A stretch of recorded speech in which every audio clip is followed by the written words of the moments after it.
Size matters when it comes to needle size. Pain levels during draws has been linked to needle gauge size via the American Institute of Hospitals. Infection control is the #1 priority in the medical field via the CDC. There's a few main points to talk about when it comes to needle size and blood draws. The 3 points that we're going to talk about today are the tubes in the test included, the universal precautions needed to be taken during the blood draw, and the actual fact of the draw itself and how it's performed. For starters, we'll talk about the universal precautions that are taken during blood draws. Universal precautions protect two people in the consideration during a blood draw, the patient and the phlebotomist.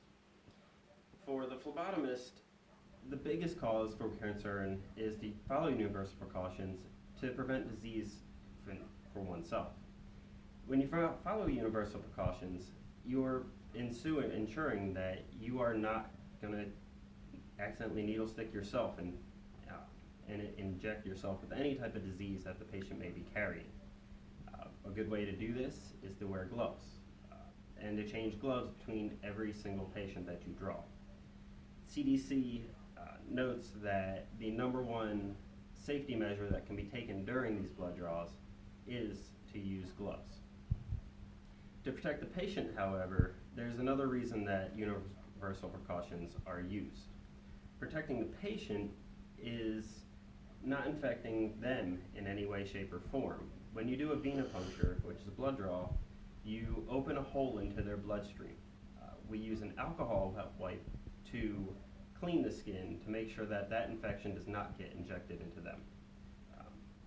Secondly, we'll talk about the tubes in the test that are going to be used during these blood draws. The tubes and tests matter. There's a thing called order of draw. Each tube has its own specific additive, and these additives can and will affect certain tests.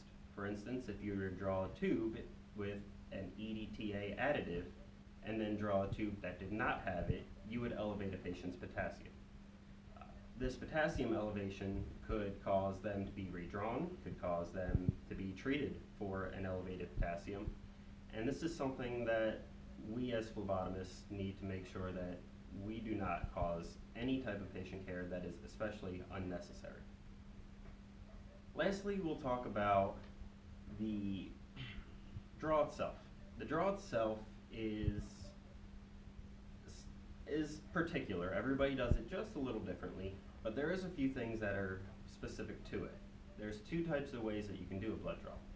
There's the vacutainer method and the syringe method. The vacutainer method has less pieces and it has less chance of having accidental needle sticks.